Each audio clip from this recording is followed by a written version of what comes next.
नमस्कार दोस्तों, आज की इस वीडियो में हम श्री कृष्ण की अद्भुत कथाओं का सागर खोलेंगे। आज हम जन्म से महिमा तक और प्रेम से धर्म तक की लीलाएं सुनेंगे। कृपया अंत तक बने रहिए क्योंकि हर पल भाव और भक्ति से भीगा हुआ है। यह कथा आपके मन की जिज्ञासा को शांति और हृदय को करुणा से भर देगी। हम 5 से भी अधिक प्राचीन कथाएं विस्तार से सुनाएंगे। हर प्रसंग में जीवन का सार और धर्म का उजास जाग उठेगा। वृंदावन की माटी की सुगंध आज आपके घर तक पहुंचेगी। मथुरा की गलियों की आहट आपकी स्मृतियों को जगाएगी। द्वारका के महलों की शांति आपके मन को धीरज देगी। कुरुक्षेत्र की वाणी आपके अंतर्मन में विवेक का दीप जलाएगी। कथा आरंभ होती है मथुरा में अत्याचारी कंस के आतंक से। कंस ने देवकी और वसुदेव को कारागार में कैद कर रखा था। आकाशवाणी में कंस ने सुना कि देवकी का 8वां पुत्र उसे मारेगा। कंस भय से कांप उठा और क्रूरता का मार्ग अपनाने लगा था। देवकी के संतानों का अंत देखकर मथुरा का हृदय रो पड़ा था। वसुदेव के धैर्य और देवकी के आंसू आकाश को छलका रहे थे। समय घूमकर उस रात पर आया जब दिव्य बालक अवतरित हुए थे। कारागार में प्रकाश छाया और दिव्य स्वर गूंज उठा था। देवकी ने अपने गोद में नीलकमल सा बालक देखा था। वसुदेव ने फोल्डेड हाथों से प्रभु के दर्शन कर प्रणाम किया था। बालक ने आदेश दिया कि मुझे गोकुल में नंद के घर ले चलो। कारागार के द्वार स्वयं खुल गए और पहरेदार निद्रामग्न हो गए। यमुना कितनी उफिन रही थी पर शेषनाग ने छत्र बना दिया था। वसुदेव ने टोकरी संभाली और अंधेरी रात में कदम बढ़ाए थे। यमुना के जल ने बालक के चरण स्पर्श कर शीतलता पाली थी। गोकुल में उसी रात यशोदा ने एक कन्या को जन्म दिया था। वसुदेव ने बालक को पलंग पर सुलाया और कन्या को उठा लिया। वापस आकर उन्होंने कारागार में अदला बदली का कार्य पूर्ण किया था। कन्या ने कंस के हाथ से छूटकर आकाश में रूप दिखाया था। कन्या ने कहा कि जिसे तू खोज रहा है वह गोकुल में पल रहा है। गोकुल में नंद और यशोदा के घर उत्सव का सागर उमड़ आया था। नंदोत्सव में गलियों में माखन, मिठाई और नन्ही हंसी बिखर गई थी। ग्वालों ने नगाड़े बजाए और गोपियों ने थाल सजाए थे। यशोदा ने बालक का नाम कृष्ण रखा और काजल लगाया था। कृष्ण की किलकारी से आंगन में सुख की सरिता बहती थी। कंस ने असुरों को भेजकर बार बार शिशु का अंत करना चाहा था। पहली आई पूतना जिसने दुग्ध में विष मिलाकर धोखा देना चाहा था। कृष्ण ने उसका प्राण हर लिया और गांव को भयमुक्त कर दिया था। लोगों ने देखा कि पूतना के प्रेत से सुगंध फैल गई थी। गोकुल समझ गया कि यह बालक साधारण नहीं बल्कि दिव्य था। शक्ति राक्षस ने पलंग उलटने की कोशिश की पर विफल रहा था। कृष्ण ने पैरों की पुट से भारी चक्र उलट दिया था। त्रिनावर्त ने धूल भरी आंधी बनाकर बालक को उठा लिया था। कृष्ण का भार देवतुल्य हुआ और असुर धरती पर गिर पड़ा था। नामकरण के दिन गर्गाचार्य आए और नक्षत्र देख आशीष दिया था। उन्होंने संकेत किया कि यह बालक सबका हित करने वाला है। उनके वचनों से नंद का हृदय आश्वस्त और उत्साहित हुआ था। कृष्ण और बलराम गोकुल के गलियारों में खेलते कूदते बड़े हुए थे। घरों में माखन की गंध और आंगन में हंसी के मोती बिखरे थे। कृष्ण की माखन चोरी ने गोपियों के मन में प्रेम जगा दिया था। गोपियां डांटती थी पर आंखों में स्नेह का झरना बहता था। कृष्ण ने उखल से बंधे होकर भी चमत्कार दिखाया था। यमल अर्जुन वृक्षों को उखाड़कर देवपुत्रों को मुक्त किया था। वृंदावन ने देखा कि डांट के पीछे दया का दरिया बह रहा है। कृष्ण की बांसुरी की धुन से समीर भी थिरक उठता था। गायें धुन सुनते ही कान उठाकर कृष्ण की ओर दौड़ पड़ती थीं। वन के पथ पर ग्वालबाल संग हंसी और खेल का रेला था। गोपियों की आंखें कृष्ण के रूप में सागर की तरह डूबती थीं। कृष्ण का मुख चंद्र है जैसे तम को हर लेता था। उनकी चाल में माधुर्य और बचपन में अदम्य तेज झलकता था। यमुना किनारे एक दिन काली नाग का विष फैला हुआ था। पशु पक्षी रो रहे थे और जल काला पड़ गया था। गोपालकों ने डरकर कृष्ण से विनय भरा निवेदन किया था। कृष्ण ने मुस्कराकर जल में कूदने का निश्चय किया था। काली ने फूंकार भरी और कृष्ण को लपेटने का प्रयास किया था। कृष्ण ने छूटकर फन पर नृत्य करना आरंभ कर दिया था। धरती और आकाश ताल से ताल मिलाने लगे थे। काली की स्त्रियां दया याचना लेकर चरणों में बैठ गई थीं। कृष्ण ने उसे यमुना छोड़कर समुद्र में लौट जाने का आशीष दिया था। यमुना का जल फिर से शांत और पवित्र हो गया था। गोकुल में हर्ष का रंग फैल गया और सबने दीप जलाए थे। बुजुर्गों ने कहा कि आज यमुना ने नया जीवन पाया है। कृष्ण की यह लीला विश्व पर भी करुणा की छाया बन गई थी। इंद्र का अभिमान एक वर्ष वृंदावन पर भारी पड़ने वाला था।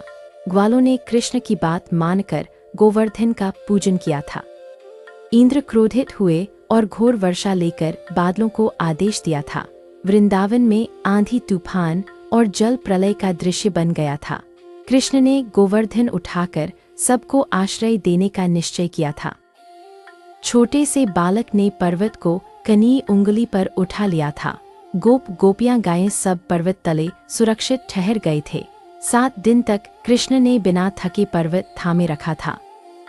इंद्र का अभिमान पिघला और उन्होंने क्षमा मांग ली थी। इंद्र ने समझा कि सच्चा देव सम्मान विनय में उदय होता है। कृष्ण ने सभी को गोवर्धन के प्रति कृतज्ञता का संदेश दिया था। वृंदावन ने देखा कि प्रकृति और परमात्मा एक करुणा में बंधे हैं। एक दिन ब्रह्मा ने लीला की परीक्षा लेने का विचार किया था। उन्होंने ग्वालबाल और गायों को छिपाकर भ्रम का जाल फैलाया था।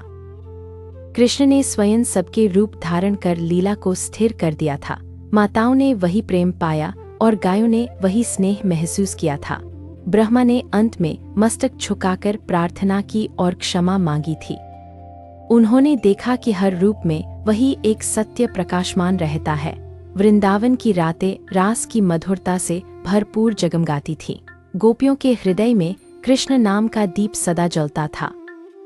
कृष्ण ने प्रेम को धर्म का सर्वश्रेष्ठ पथ बताया था। उन्होंने समझाया कि विरह में भी मिलन की आभा चमकती रहती है।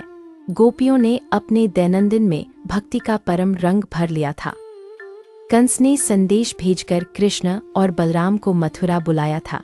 अक्रूर आए और नंद के आंगन में श्रद्धापूर्वक चरणों को छू लिया था।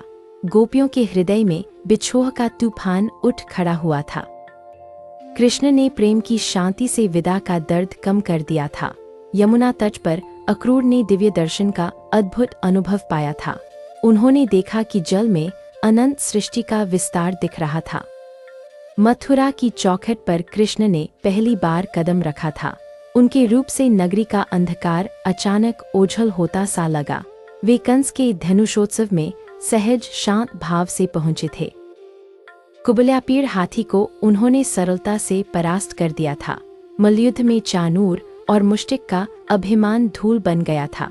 कंस के सिंहासन पर भय की धुंध फैल गई थी। कृष्ण ने कंस को सभा में परास्त कर धर्म की स्थापना की थी। उग्रसेन को राजगद्दी देकर प्रजा को न्याय का आश्वासन दिया गया था। कृष्ण ने कारागार खोलकर माता पिता को मुक्त किया था। देवकी और वसुदेव के आंसू आज आनंद में बदल गए थे। मथुरा ने देखा कि धर्म और करुणा एक ही धारा है। जरासंधि और युद्ध की आहट बार बार सुनाई देती थी। जरासंध ने कई बार मथुरा पर आक्रमण करने की योजना बनाई थी। कृष्ण ने प्रजा की सुरक्षा हेतु रणनीति बदलने का निश्चय किया था। समुद्र के किनारे एक दिव्य नगर बसाने की प्रेरणा मिली थी। द्वारका के रूप में नया अध्याय आरंभ हुआ था।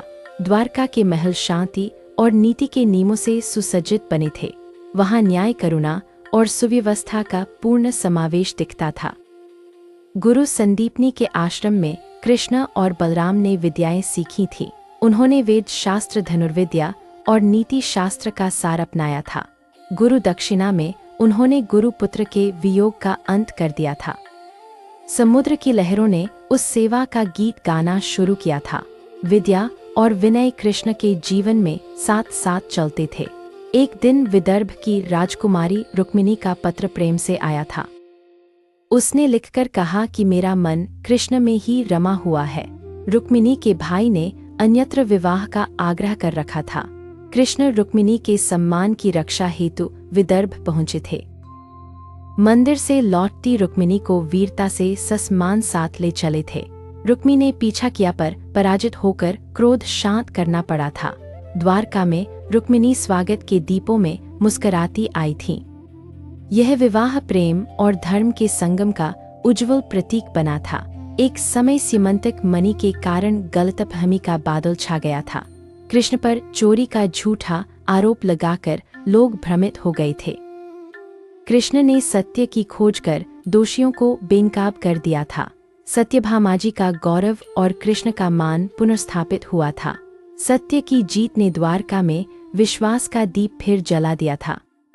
नरकासुर का आतंक पृथ्वी पर पर्वत सा भारी हो चुका था। कृष्ण ने सत्यभामा संग असुर के दुर्ग पर धावा बोला था। हजारों बंदिनियों के आंसू देखकर उनका हृदय द्रवित हो गया था। असुर वध के बाद सबको सम्मान और स्वतंत्रता का उपहार मिला था। प्रजा ने राहत की सांस ली और दीपमालाएं जगमग हो उठी थीं। यह कथा बुराई पर करुणा भरी वीरता की विजय का संदेश देती है। उद्धव कृष्ण के प्रिय सखा और गंभीर नीति ज्ञाता थे। कृष्ण ने उन्हें वृंदावन भेजकर गोपियों को ज्ञान का संदेश दिया था। गोपियों ने कहा कि ज्ञान बाद में, पहले प्रेम की पीड़ा समझो। उद्धव ने देखा कि प्रेम ही सर्वोच्च ज्ञान की ज्योति बनता है। वह लौटकर कृष्ण के चरणों में भक्ति का मान स्वीकारने लगे थे। गोपियों की विरह भरी वाणी आकाश में आज भी गूंजती रहती है।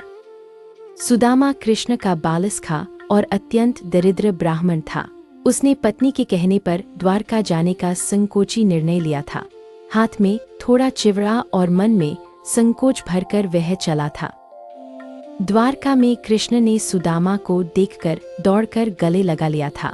उन्होंने अपने मित्र के चरण धोकर हृदय से आंसू बहा दिए थे। सुदामा का संकोच पिघला और प्रेम का सागर उमड़ पड़ा था। वह बिना कुछ मांगे लौट गया पर घर पहुंचकर चमत्कार देखा था। झोपड़ी महल बन गई और दरिद्रता मुस्कुराकर पलायन कर गई थी। सुदामा ने समझा कि सच्चा धन मित्रता और प्रेम में बसता है।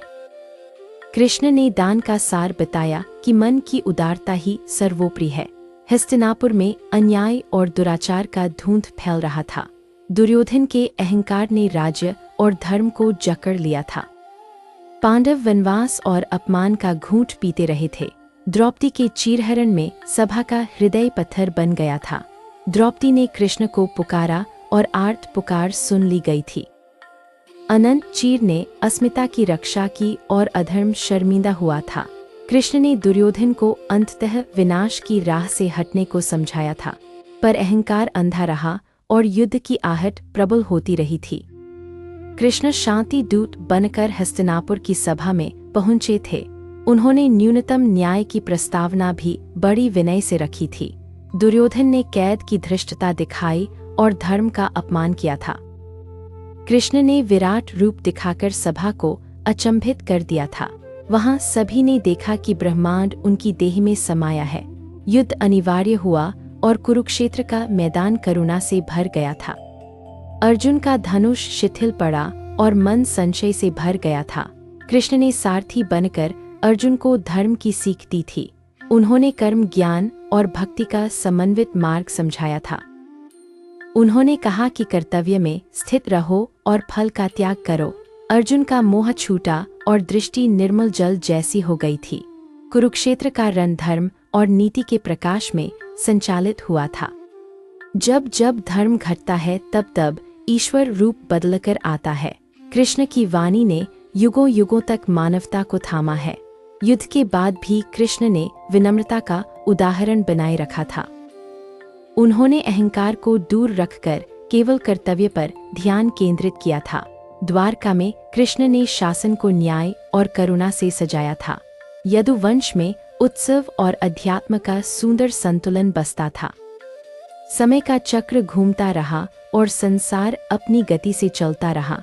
गांधारी के शाप से विनाश की छाया यदुवंश पर छा गई थी। राजपुत्रों में कलह और मदिरा से विवेक का पतन हो गया था। द्वारका की गलियों में मौन का भारी बादल उतर आया था। कृष्ण समुद्र किनारे पीपल तले ध्यान मग्न बैठ गए थे। एक शिकारी ने दूर से चरण को हरण समझकर बाण चलाया था। कृष्ण ने उसे दया से बुलाया और भय दूर कर दिया था। उन्होंने कहा कि सब कुछ समय के विधान से चलता है। शिकारी ने चरणों में गिरकर क्षमा मांगी और रो पड़ा था। कृष्ण ने स्मित से उसे उठाया और आशीष दे दिया था। आकाश में देवगण पुष्पवृष्टि करते हुए स्तुति गान करने लगे थे। द्वारका समुद्र में डूब गई पर स्मृति में अमर हो गई थी। उद्धव ने अंतिम उपदेश सुनकर बद्रीनाथ दिशा का मार्ग पकड़ा था। उन्होंने कृष्ण की वाणी को जग में फैलाने का प्रण लिया था। कथा का दूसरा विस्तार जन्म से पहले के संकेतों में निहित था। देवकी के स्वप्न में 4 भुजाओं वाला दिव्य रूप मुस्कराया था। वसुदेव ने स्वप्न में देखा कि सागर उनके चरण धो रहा है। नक्षत्रों ने उस रात मधुर संगीत सा संकेत सुनाया था। गोपियों ने जन्म से पहले ही नटवर की छवि मन में बसाई थी। नंद बाबा ने गौशाला में अद्भुत सुगंध का प्रसार देखा था। वृंदावन के पथ पर तुलसी और कदम्ब ने स्वागत किया था।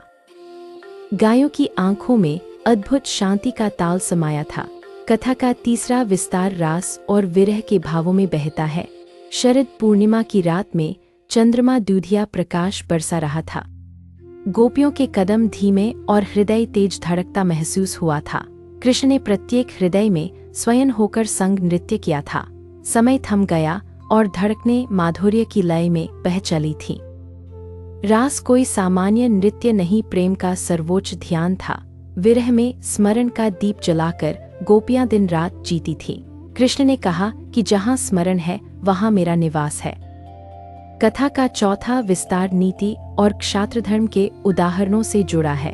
कृष्ण ने शिशुपाल के अपराधों पर धैर्य की सीमा दिखलाई थी।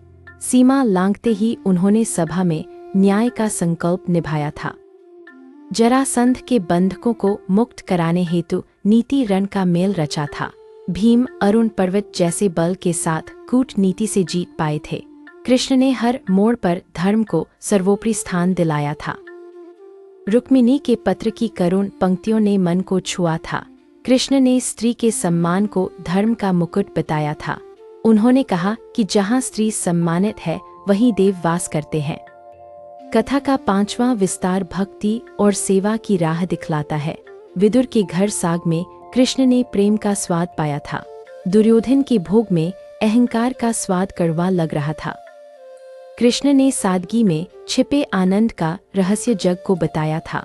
भक्ति का मूल सरलता, नम्रता और सतत स्मरण की धारा रहा था। यमुना तट पर एक वृद्धा तुलसी पत्र चढ़ाने रोज आती थी। कृष्ण ने अदृश्य रहकर उसके चरणों की जकड़न हल्की कर दी थी। वृद्धा ने कहा कि मेरी सांसों में अब शांति बस गई है।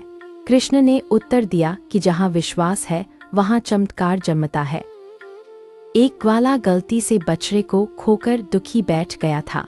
कृष्ण ने बछड़ा ढूंढकर उसे गले लगाया और धीरज दिया था। उसने कहा कि तुम मेरे लिए पिता के समान बन गए हो।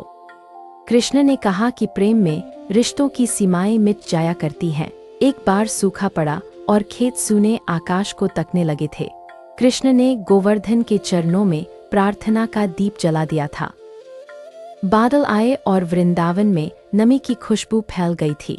कृष्ण ने कहा कि प्रकृति की पूजा ही सच्ची समृद्धि का मार्ग है। अक्रूर ने एक दिन नीति और सत्ता पर प्रश्न रख दिया था। कृष्ण ने उत्तर दिया कि सत्ता सेवा से पवित्र बनती रहती है। उन्होंने कहा कि सेवा बिना राज्य केवल आडंबर का बोझ बनता है। द्वारका में न्यायालय खुला और गरीबों के द्वार पर दीप जले थे। कृष्ण ने प्रजा की पीड़ा को अपना मानकर समाधान खोजा था। वे रात में भेष बदलकर नगर का हालचाल देखने निकलते थे। सैनिक और नागरिक सब जिम्मेदारी से अपने कार्य में लगे थे। कृष्ण का तेज भय नहीं बल्कि भरोसा उत्पन्न करता था। एक तपस्वी ने क्रोधवश शाप देकर पश्चाताप किया था। कृष्ण ने शाप को वरदान में बदलने का उपाय सुझाया था। तपस्वी ने सीखा कि क्रोध आग है जो स्वयं को जलाता है, क्षमा जल है जो हर दाह को शीतलता में बदल देता है। बलराम ने हल से खेतों में नहरें बनवाई थी और जल बहा था। अन्न की मुस्कान से गांवों में उत्सव का वातावरण बन गया था। कृष्ण ने कहा कि परिश्रम और प्रार्थना एक साथ फलते हैं। उन्होंने किसानों को उचित मूल्य और सम्मान देने का नियम चलाया था।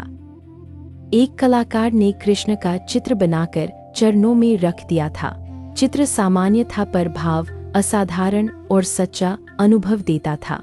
कृष्ण ने कलाकार से कहा कि सच्चा चित्र हृदय में बनता है। रंग और रेखाएं तभी जीवंत हैं जब प्रेम से भीगी हों। वृंदावन की एक गौ माता बीमार होकर बैठ गई थी। कृष्ण ने उसके माथे पर हाथ रखा और मंत्र जपा था। गौ उठ खड़ी हुई और आंखों में आभार के मोती झिलमिलाए थे। गोपियों ने कहा कि तुम्हारा स्पर्श जीवन का अमृत दे जाता है। कथा का छठा विस्तार करुणा और न्याय के संगम पर ठहरता है।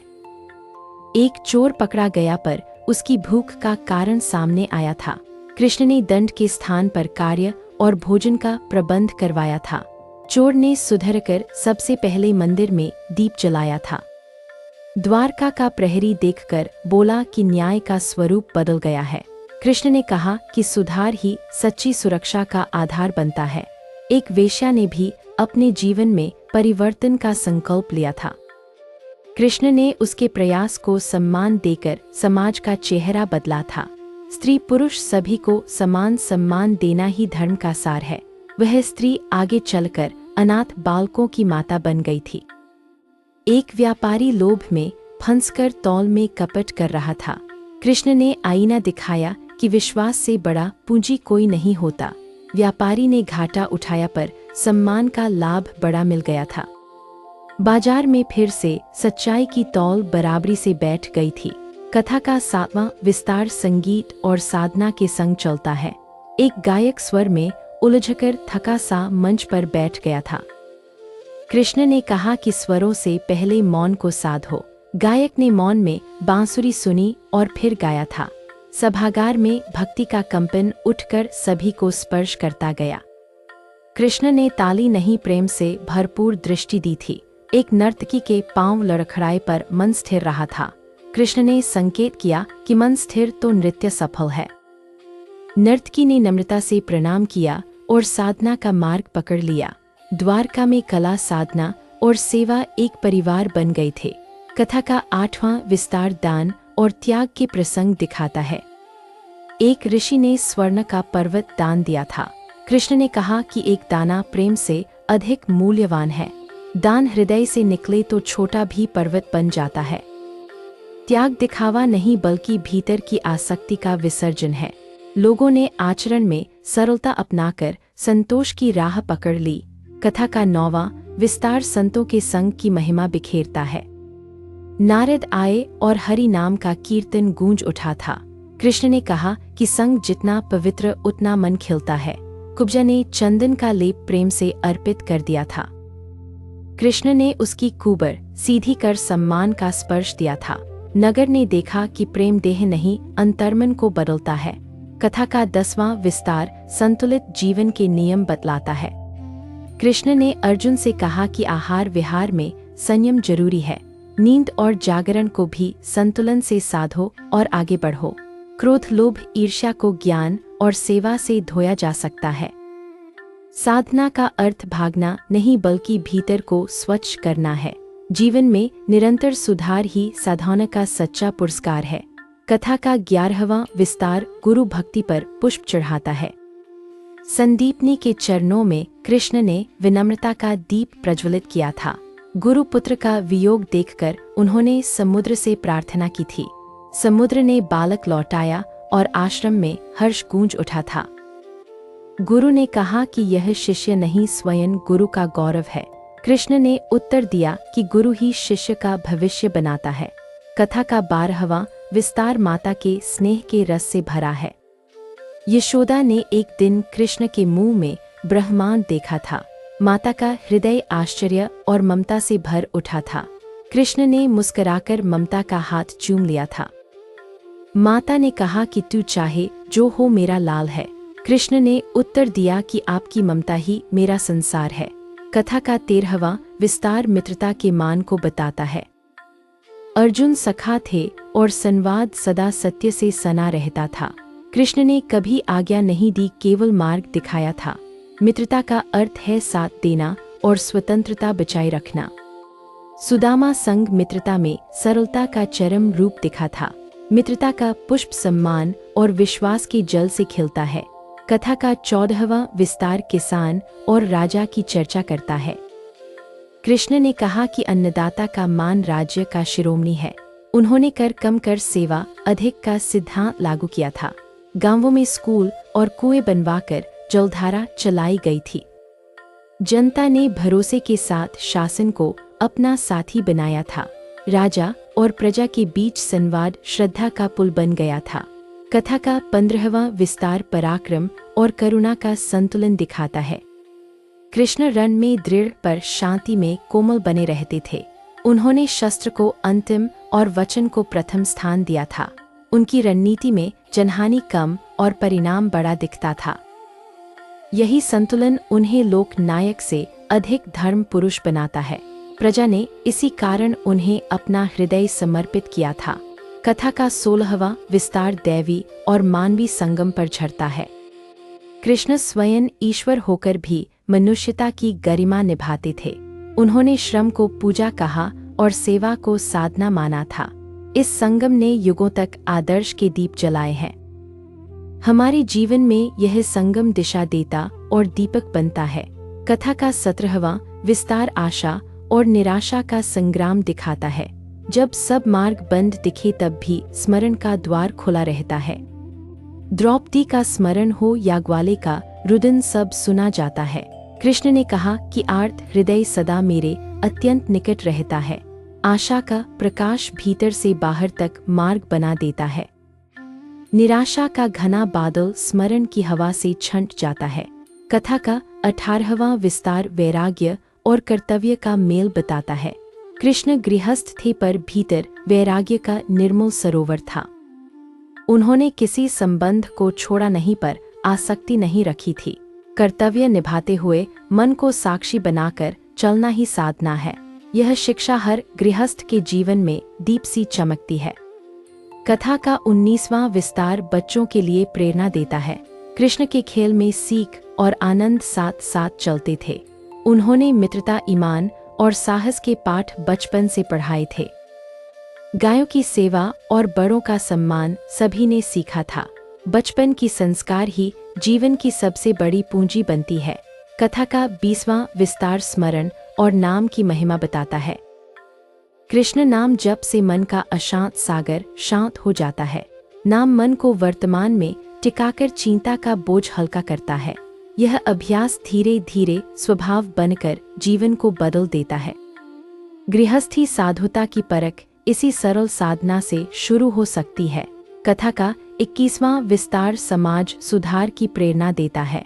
कृष्ण ने जाति और रूप के भेद को महत्व नहीं दिया था। उन्होंने कर्म और चरित्र को मानकर सम्मान की राह बनाई थी। अनाथ, विधवा और शोषित के लिए दया के द्वार खुलवाए थे। समाज का चेहरा करुणा से निखरकर सुंदर हो उठा था। कथा का 22वां विस्तार यात्रा और तीर्थ के भाव समझाता है। कृष्ण ने कहा कि तीर्थ बाहर से अधिक भीतर बसता है। जहाँ मन निर्मल वहीं गंगा और वहीं प्रार्थना का सोता है। यात्रा थकान नहीं बल्कि अंतर्मन से मिलन की तैयारी है। हर पड़ाव पर विनम्रता का दीप जलाए रखना आवश्यक होता है। कथा का 23वां विस्तार समय और परिवर्तन का रहस्य खोलता है। कृष्ण ने कहा कि परिवर्तन ही संसार का शाश्वत नियम है। आसक्ति छोड़ो और परिवर्तन में अवसर खोजने की दृष्टि अपनाओ। जो बदलना चाहिए उसे बदलो, जो शाश्वत है उसे थामो। यह दृष्टि जीवन में स्थिरता और प्रगति का संगम बनाती है। कथा का 24वां विस्तार परिश्रम की महिमा पर प्रकाश डालता है। कृष्ण ने कहा कि बिना श्रम के सिद्धि केवल सपना रह जाती है। श्रम से थका तन पर मन संतोष के संगीत में नाच उठता है। हर छोटा कदम मिलकर बड़ी यात्रा को संभव बनाता है। आज का श्रम कल की मुस्कान का सच्चा बीज बनता है। कथा का 25वां विस्तार परिवार और संबंधों की मर्यादा बताता है। कृष्ण ने माता पिता, गुरु और सखा का संतुलित सम्मान रखा था। उन्होंने कहा कि संबंध दायित्व और आनंद का संगम होते हैं। दायित्व निभाओ तो आनंद स्वयं आंगन में नाचता है। मर्यादा के बगैर प्रेम भी दिशाहीन होकर दुख बन जाता है। कथा का 26वां विस्तार व्यापार और नैतिकता पर केंद्रित है। कृष्ण ने बाजार में न्यायपूर्ण माप तौल का नियम लागू किया था। व्यवसाय में विश्वास सबसे बड़ा पूंजी और ग्राहक सबसे बड़ा गुरु है। जहां लाभ से पहले नैतिकता है, वहां वृद्धि स्थायी बनती है।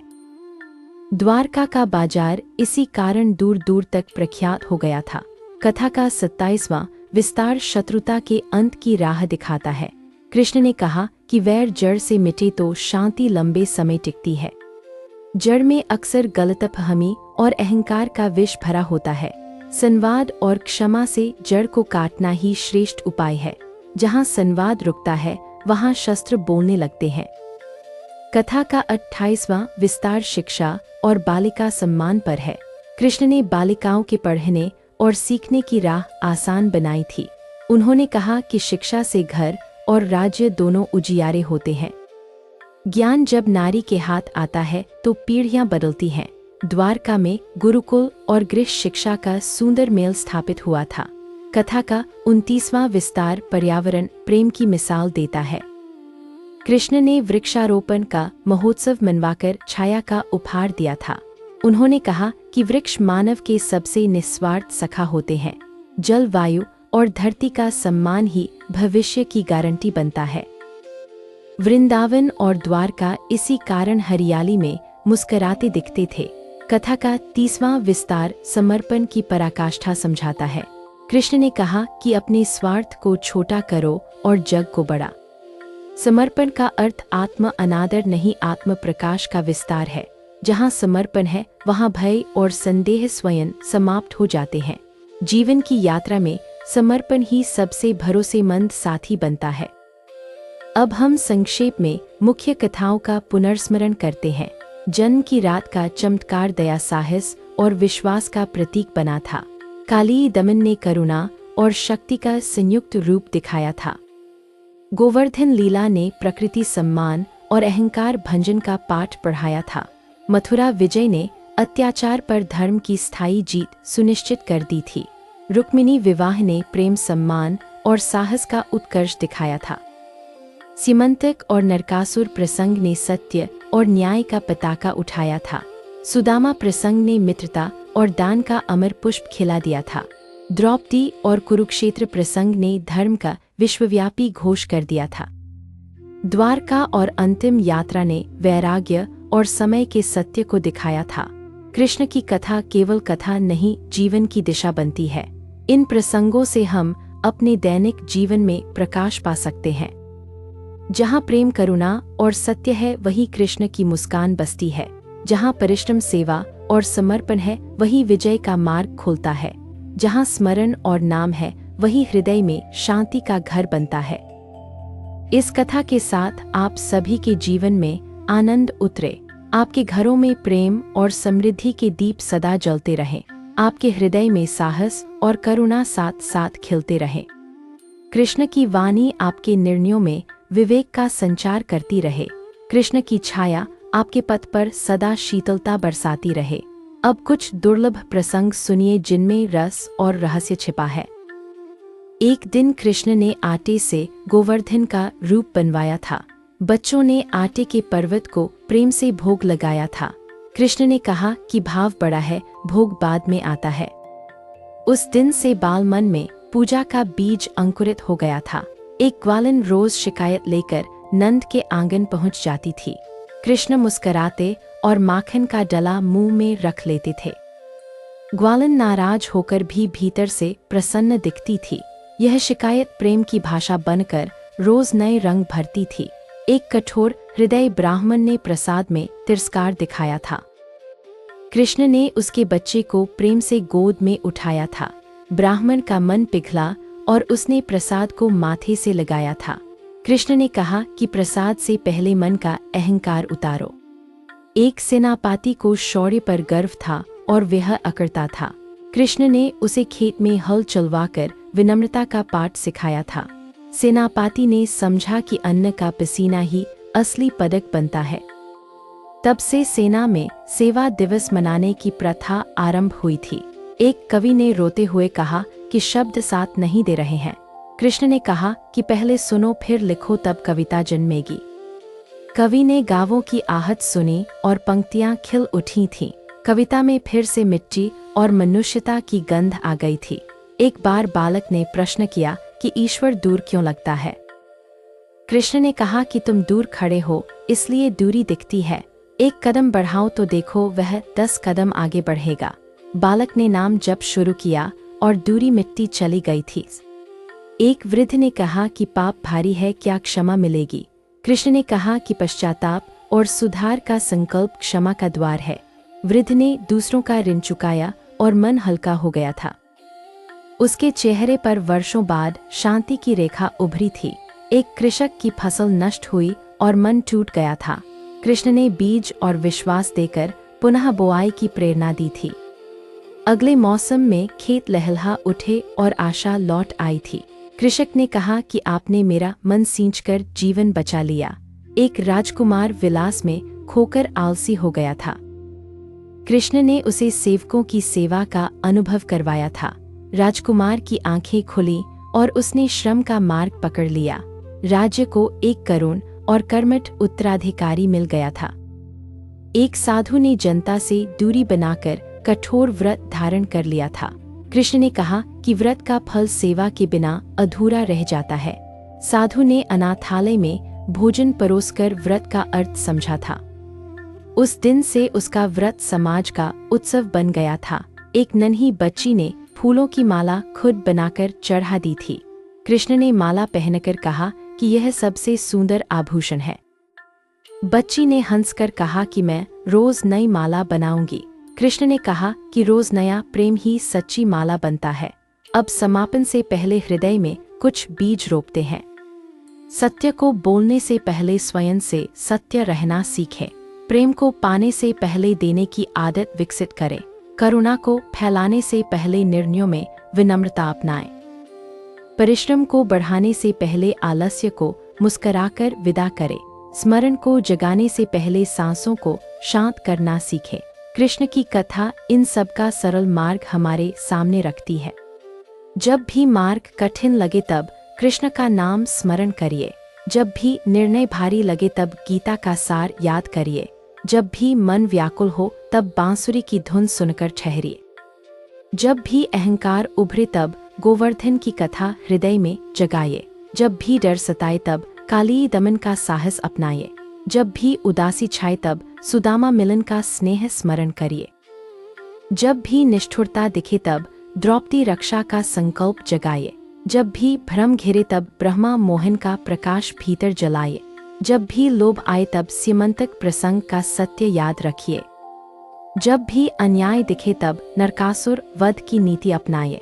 जब भी बिछोह चुभे तब उद्धव गोपी संवाद से सीख लीजिए।